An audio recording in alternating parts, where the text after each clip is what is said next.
Bonjour à tous, j'espère que vous allez bien. Je suis ravie de vous retrouver aujourd'hui. Cette vidéo s'adresse à vous. Si vous êtes Gémeaux, si vous êtes ascendant Gémeaux ou si vous avez votre signe lunaire en Gémeaux, quel que soit votre signe solaire. Allez, on y va. On commence par la tendance énergie dominante, le 4 de bâton. Donc là, ça va dans le sens de ce que je viens de vous dire. Avec cette carte-là, c'est un mois qui va vous amener à vouloir structurer, qui va vous amener à vouloir cadrer les choses, bâtir, construire pour la durée, pour le long terme. Ça va être aussi pour certains d'entre vous un mois très important pour tout ce qui touche à la sphère familiale. Donc il peut y avoir des éléments ou des événements importants concernant la famille, mais concernant aussi peut-être votre lieu de vie. Ça va dépendre évidemment de chacun de vous. Bien évidemment, vous n'avez pas tous le même vécu et heureusement. Alors, on va regarder votre énergie à vous, les Gémeaux. Qu'est-ce qu'on a? Le pendu. Ça, c'est intéressant parce que c'est une énergie qui me montre que vous êtes tout à fait capable et à même de vous remettre en question ou de remettre en question une structure même, une façon de penser, une façon de réfléchir, une façon d'aborder un dossier, un sujet, une relation, quelque chose en particulier. Je le répète, il n'y a pas de domaine de vie à proprement parler ici qui est représenté, hein. Mais je vois bien que avec cette carte-là, il y a cette idée quand même cette volonté d'aller chercher la vérité pour certains d'entre vous. Pour d'autres, ça va être la volonté de trouver absolument la meilleure solution possible par rapport à quelque chose de précis, de particulier. Et le pendu, alors c'est une carte où effectivement on peut se sentir un peu bloqué, hein. C'est une carte qui peut parler d'immobilité, de blocage. Mais ce que je ressens là, du fait que ce soit votre énergie à vous, alors, il peut être question, je termine avec ça. Il peut être question aussi d'avoir besoin ou d'avoir l'impression d'avoir à se délester de quelque chose pour pouvoir embraser autre chose. Donc une notion quelque part ici de sacrifice ou peut-être qu'il y a cette notion d'effort à fournir au détriment de quelque chose. Voilà, pour pouvoir évoluer, avancer, se libérer de quelque chose ou arriver à trouver une ou des solutions. Voilà. Pour d'autres ici, il est possible que vous soyez focalisé sur une relation très importante pour vous et qui peut être une relation avec quelqu'un qui est du signe du Scorpion.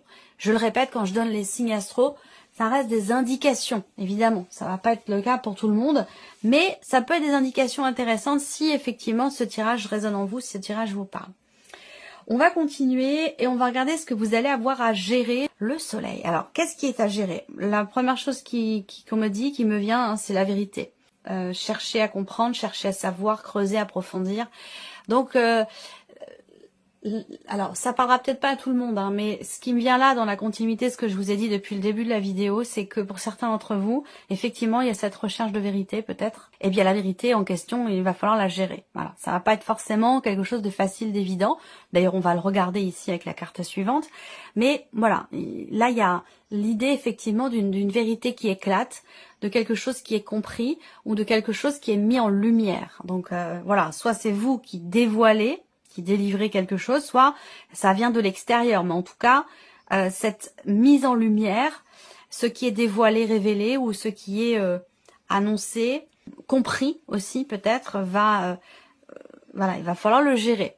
Il peut y avoir cette idée aussi là pour certains, dans ce qui est à gérer, c'est de prendre son mal en patience et d'arriver à s'adapter aux situations, aux personnes, aux énergies pour pouvoir aller au bout de quelque chose. Comme si vous n'y étiez pas encore tout à fait, mais vraiment, vous l'avez au bout des doigts, cette réussite, cette victoire, ce succès, mais pas encore tout à fait. Donc voilà, il y a comme ça, il est question de gérer en fait peut-être l'empressement, d'avoir à accepter aussi peut-être de laisser derrière soi certaines choses pour pouvoir avancer et atteindre ce succès que vous attendez peut-être. Enfin, voilà, il va être question de ça aussi pour certains d'entre vous. Alors on va continuer, on va voir ici comment vous allez gérer les choses justement. Le 8 de coupe, bon, eh bien c'est ça. Je vous en ai parlé, ça va avec votre énergie ici. Comment vous gérez les choses, l'énergie est en accord avec votre énergie à vous. C'est-à-dire que là, avec cette carte-là, Comment vous gérez les choses?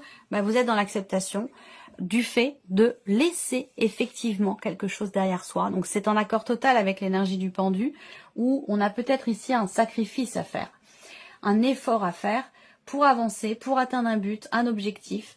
Et cet effort, effectivement, il est visiblement au détriment de quelque chose d'autre. Mais dans la manière dont vous le gérez, il y a vraiment cette notion d'acceptation en fait ici.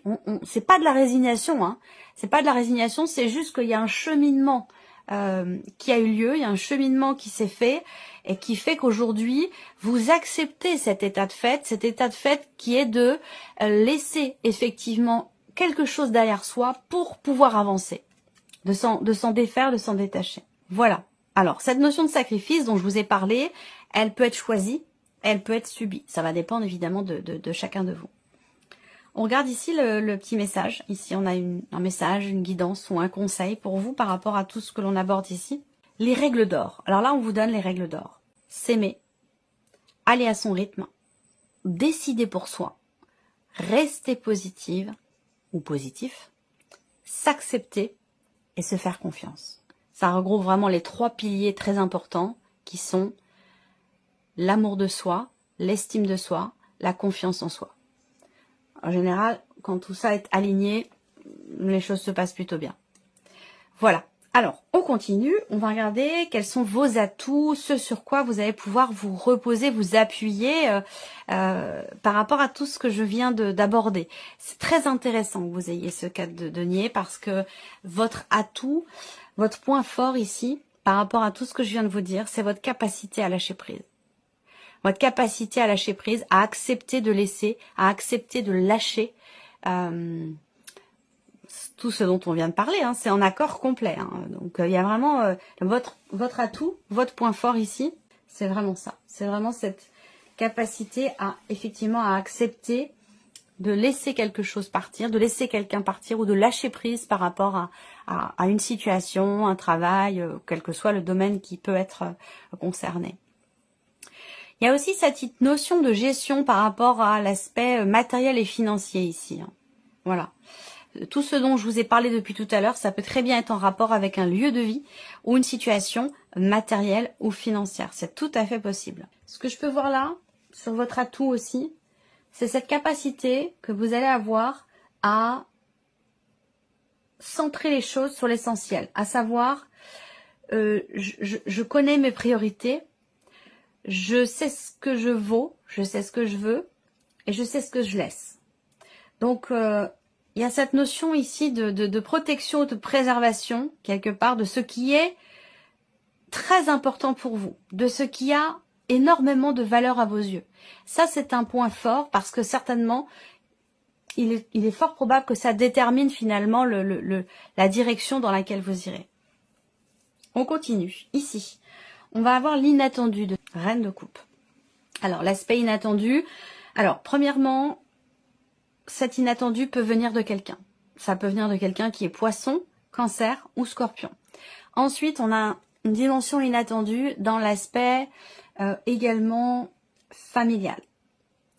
On peut voir ici quelqu'un de la famille, de la fratrie, votre partenaire, votre conjoint, quelqu'un de proche de vous. Donc, on peut avoir un inattendu dans un relationnel avec cette personne. Et il me semble vous avoir déjà parlé d'une personne du signe du Scorpion. Donc, faites la corrélation avec ce que je vous ai dit tout à l'heure, si on est dans un aspect relationnel pour certains ou certains d'entre vous. Le côté inattendu, c'est aussi les émotions qui font le yo-yo. On peut avoir ici, il y a une notion de changement, de remise en question, de compréhension de certaines choses, de prise de conscience qui peuvent vous permettre ici de vous recentrer sur l'essentiel, la famille, quelque chose qui a un rapport avec la famille peut-être pour certains d'entre vous, et de pouvoir avancer, lâcher prise et accepter de laisser derrière soi ce qui a besoin de l'être pour justement pouvoir évoluer, pour pouvoir partir ou pour pouvoir avancer. On continue, qu'est-ce qui découle de tout ça? Eh bien oui, la roue de fortune, c'est la roue qui tourne, c'est le destin, c'est le mouvement, c'est le changement. On est sur un 10, donc on est sur une fin de cycle, fin de chapitre, qui laisse place à quelque chose de nouveau. C'est étonnant parce que j'ai l'impression de l'avoir eu quand même pour pas mal de signes, cette énergie-là, cette énergie de fin de cycle, début d'un autre, cette cette notion de mouvement, de mutation, de transformation qu'on a ici. Donc là, ce qui découle de tout ce que je viens de vous dire, et peut-être aussi d'une perturbation émotionnelle ou d'un événement important avec quelqu'un qui est d'un signe d'eau, eh bien ce qui en découle, ça va être avec la roue de fortune, effectivement, un mouvement, un départ, quelque chose de nouveau, la fin d'un cycle qui va évidemment laisser place à quelque chose de différent et bien sûr à quelque chose de nouveau. Donc voilà. Qu'est-ce que vous retirez de positif? Le jugement. Le jugement. L'idée de se dire, ça c'est intéressant, parce qu'avec cette carte-là, ce que vous en retirez de positif, c'est que il y a cette... bon, j'ai pas la carte de l'étoile, j'ai pas la carte du pape, mais je le ressens ici très fortement. Cette foi, cette croyance qui est présente ici. Alors, je parle pas de religion ici, hein, même si pour certains d'entre vous, ça peut faire écho avec quelque chose de religieux, ou un investissement religieux dans ce qui est vécu.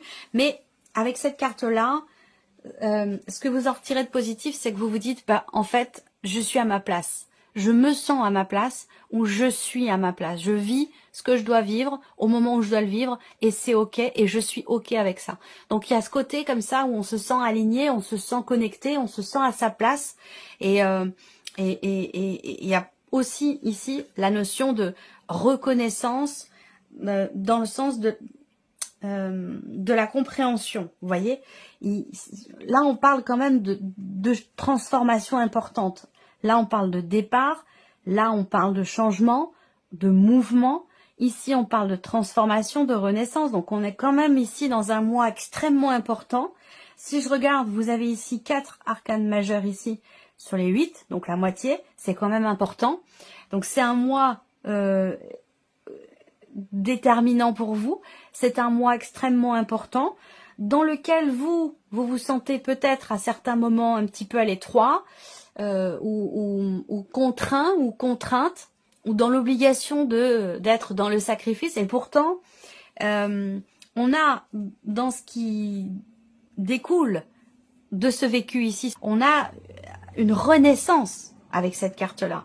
Une renaissance, une transformation quand même assez importante. Voilà. Bon, on va continuer avec le petit Lenormand et puis on va regarder ici ce qui se passe au niveau de la sphère du mental ici. Alors, qu'est-ce qu'on a? Bon, des projets plein la tête, l'idée de s'évader un peu, de prendre l'air, de changer d'environnement. On peut avoir aussi effectivement une énergie nouvelle par rapport à l'aspect social de votre vie, donc dans vos relations, que ce soit rapport à votre famille, à savoir il peut y avoir un mouvement, une distance par rapport à la famille ou un rapprochement, à vous de voir par rapport à votre situation.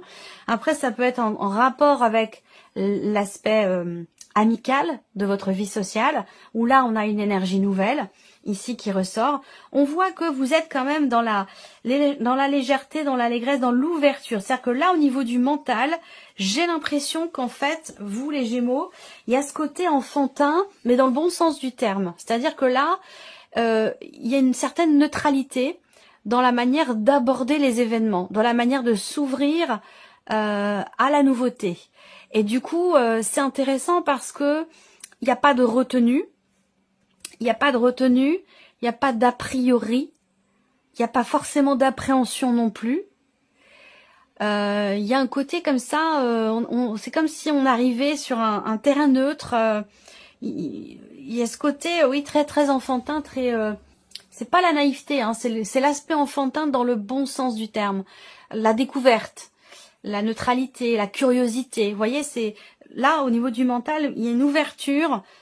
Au champ des possibles finalement, avec aucune appréhension. Ici, on a la sphère émotionnelle. Donc, qu'est-ce qui se passe au niveau des émotions pour vous les Gémeaux? Alors, on a l'étoile et le serpent. Bon, le fait qu'on ait le serpent peut indiquer qu'il y a à un moment donné, émotionnellement, une forme de tension. Ou un conflit intérieur. Ça peut être aussi un conflit intérieur. Il peut être question sur le plan émotionnel de quelque chose, d'un événement, d'un élément, et là ça vient de l'extérieur, qui peut venir vous chatouiller un petit peu dans le sens où vous étiez bien tranquille. serein, sereine. Et là, on peut avoir ici, effectivement, des petites contrariétés. Et donc là, ça peut rejoindre ce que j'ai dit tout à l'heure, justement, dans l'aspect inattendu, une dimension quand même émotionnelle sur ce point-là. On regarde la sphère de l'action. Donc, qu'est-ce qui se passe pour vous? Comment vous agissez? Comment vous intervenez? Alors, la sphère de l'action ici. Donc, on a la maison et le trèfle. On tente sa chance. Et la maison, vous voyez, on ouvre avec la maison, on clôture avec la maison. Donc ici, dans la sphère de l'action, il y a encore cette notion, cette idée de consolider, de construire et de bâtir. Et l'idée aussi là, de tenter sa chance, de savoir saisir les opportunités au moment où elles se présentent. Et ça, c'est important, de ne pas rater le train. Vous voyez, là, le train, il passe. Le train passe et je pense que vous savez le saisir, votre chance au moment où elle arrive, au moment où elle se présente. Voilà. Alors, donc là, on revient aussi par rapport à ce que je disais au début, soit dans une dimension familiale avec des personnes avec qui vous avez des liens du sang, soit concernant vraiment un aspect purement matériel et financier, peut-être lié à de l'immobilier. On a ici l'idée, encore une fois, effectivement, de tenter quelque chose. Le trèfle, c'est aussi quand même une énergie positive, dans le sens où, eh bien là, il peut très bien être question d'un nouvel environnement, d'un déménagement, d'un mouvement par rapport à l'aspect matériel, par rapport à votre lieu de vie. Là, on a clairement ici cette énergie qui est représentée un petit peu partout dans votre tirage. Et là, on est dans quelque chose de positif avec l'énergie du trèfle. Donc voilà, alors on va regarder maintenant quels sont les messages pour vous avec le petit oracle de la tatou-thérapie. Comme pour les autres signes, je vais laisser venir 4 cartes. Allez, c'est parti. Première carte, premier message pour vous les Gémeaux. On a la carte de la colère. Si vous sentez la colère monter en vous, trouvez un endroit pour vous poser et fermez les yeux le temps que la pression redescende. La position allongée est ici très recommandée. Respirez un bon coup avant de réagir, ça pourrait vous éviter de vivre des drames irréversibles. Ensuite, deuxième carte ici, on a pour vous la carte du guide. Telle une canne blanche pour un aveugle, un guide vous protège. Grâce à lui, vous parviendrez à éviter tous les dangers. Vous verrez toutes les manigances et les mauvaises rencontres arriver de loin, avec le meilleur moyen de vous en prémunir. Vous serez aidé par le ciel pour dissiper toutes les sources négatives autour de vous. Donc là, vous êtes guidé, accompagné, soutenu. Troisième carte, troisième message, et là vous en avez 2. Alors, on a la carte de la fidélité. Soyez fidèle à vous-même en toutes circonstances. Recentrez-vous rapidement si vous êtes sur le point de céder à la tentation. Faites attention aux propositions douteuses, contraires à vos valeurs. Elles ne sont que de la poudre de perlimpinpin. Si vous arrivez à garder les pieds sur terre, tout ira bien. Et la deuxième carte pour vous, c'est la carte des valeurs. Prenez garde à ne pas juger les gens ou leurs actions. L'interprétation de vos jugements de valeur et de vos comparaisons pourrait, si vous n'êtes pas assez vigilant, vous faire regretter certaines de vos réactions à chaud. Contentez-vous de rester juste et à votre place. Et le dernier message ici, quatrième carte, vous avez le yin et le yang.